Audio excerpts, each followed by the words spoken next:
Hi, it's movie recaps time. Today, we are talking about a critically acclaimed film with elements of fantasy, drama, and romance. It's called The Curious Case of Benjamin Button, starring Cate Blanchett, Brad Pitt, and Tilda Swinton. The plot is inspired by one of F. Scott Fitzgerald's short stories, and its depth will make you rethink your life and your relationship with aging. So, of course, spoilers ahead. Here's the mass recap. Benjamin Button is a movie whose plot revolves around an unusual boy living in an orphanage, who is also suffering from a mysterious disease. The film follows his life chronicles from his love life, to the war, and so on. The film starts with a scene set in the days of Hurricane Katrina, where an elderly and terminally ill Daisy Williams can be seen in a hospital in New Orleans, almost on her deathbed.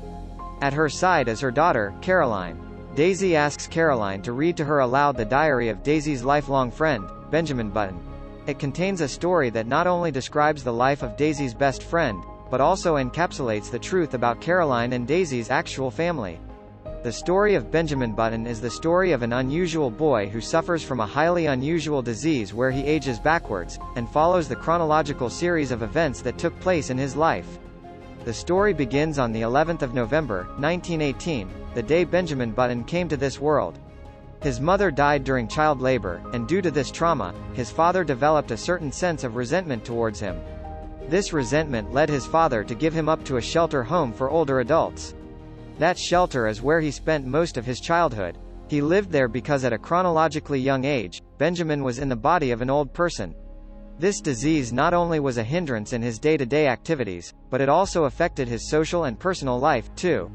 The one good thing that might have happened to him due to his disease is getting the chance to meet the love of his life, Daisy. Daisy was the granddaughter of Queenie, Benjamin's caregiver, and she often visited her grandmother in the shelter.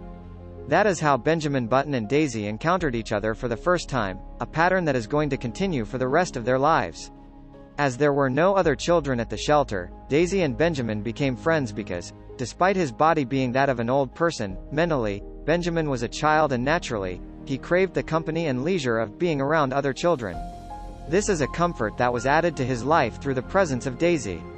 Both Benjamin and Daisy loved spending time around each other, so they became best friends in a matter of a few days, despite the hindrance that had been placed between them. Because of Benjamin's disease, when Daisy gets older, Benjamin grows younger into his childhood years. This was a friendship that was going to last for their entire lives. Benjamin starts walking in the year 1925, after which he uses crutches in place of a wheelchair as his body is too weak and too old to support him. As he mentally grows older, his body starts becoming younger to the point that eventually, it comes to an age where he could perform his daily activities. He now thought that it was appropriate for him to start working, so he started working on a tugboat. Due to dumb luck, or perhaps destiny, his father Thomas meets Benjamin on the boat. However, Thomas does not reveal the truth that he is Benjamin's father. In autumn 1936, Benjamin left New Orleans for a long-term work engagement with the tugboat crew, which was captained by Mike Clark. As for Daisy, she later is accepted into a dance company in New York City. Both of them separately continue on with their lives, trying to thrive and become accomplished in the process. Benjamin started an affair with Elizabeth Abbott, wife of the British Trade Minister, in 1941, during his stay in Murmansk. In December of that same year, the Second World War broke out. Japan launched a surprise attack on America's Pearl Harbor, leading to the crew being assigned to salvage duties, as the American force had been highly affected by the attack on Pearl Harbor. Here, during a patrol, the tugboat finds a sunken U.S. transport and the bodies of many American troops. Precisely at that moment, a German U-boat surfaced. Mike steers the tugboat full speed towards it, while a German gunner fires at the tugboat, tragically killing most of the crew, including Mike. The tugboat rams the submarine, causing it to explode, sinking both vessels, with Benjamin and only one other crew member surviving the impact of the collision and explosion. The U.S. Navy rescues these two crew members the next day. After the war ends, Benjamin goes back to his hometown to meet with his old caretaker Queenie, and he also reunites with Daisy in the process. Benjamin and Daisy go out on a dinner date where Daisy tries to seduce Benjamin, but she does not succeed. And with that, she leaves his life once again. During his visit, Benjamin also meets Thomas, who is now on his deathbed. Thomas reveals to Benjamin that he is his birth father and that Benjamin is the rightful heir of the Button enterprise and estate. Benjamin then spends the next few years in New Orleans, but ultimately decides to visit Daisy in New York, because of the constant yearning that he had been feeling towards her. Upon his visit, Benjamin came to realize that Daisy already has a man in her life. This realization led Benjamin to become extremely frustrated and heartbroken. But then, another series of events ensues, and Daisy ends up with a broken leg due to an accident in Paris. This injury ended her dancing career. Benjamin again enters Daisy's life, and this time, wants to stay a part of her life. Daisy, despite the affection and the attraction that she always felt towards him, shuns him, as she feels incapacitated and frustrated because of her injury. In 1962, Daisy returned to New Orleans, where she reunited with Benjamin. Now, for once in their lives, both Daisy and Benjamin were of a compatible age to get together romantically. A difference that had always kept them apart had finally been resolved. This led to the two, once again, falling in love with each other, and then moving together.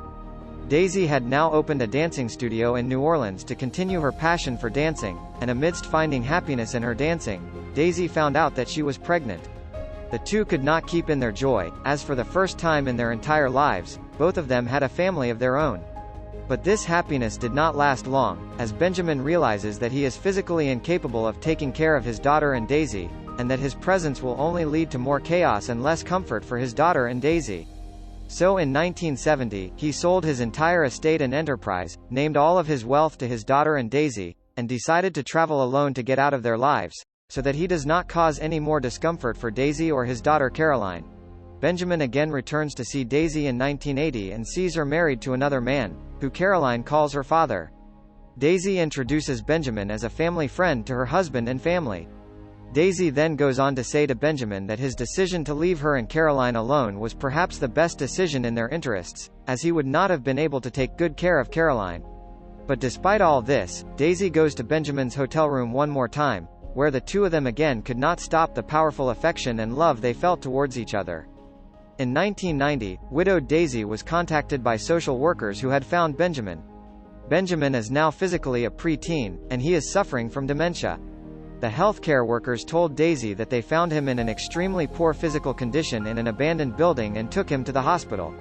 They also explained to him that they found her contact in his diary, so they contacted her. Daisy takes Benjamin with him, and starts taking care of him as his health continues to deteriorate. She continues to take care of Benjamin until 2002, where she then tells her daughter that the clock was replaced by a digital watch that ran forward. Benjamin died in Daisy's arms at the age of 80 years old, but in the body of an infant. Daisy completed the story of Benjamin Button and explained to Caroline the truth about her real father and the struggles and love and good days that the two of them had together. As Daisy finishes her story, and Hurricane Katrina hits the hospital that she is currently admitted in, she dies on the spot because of the impact.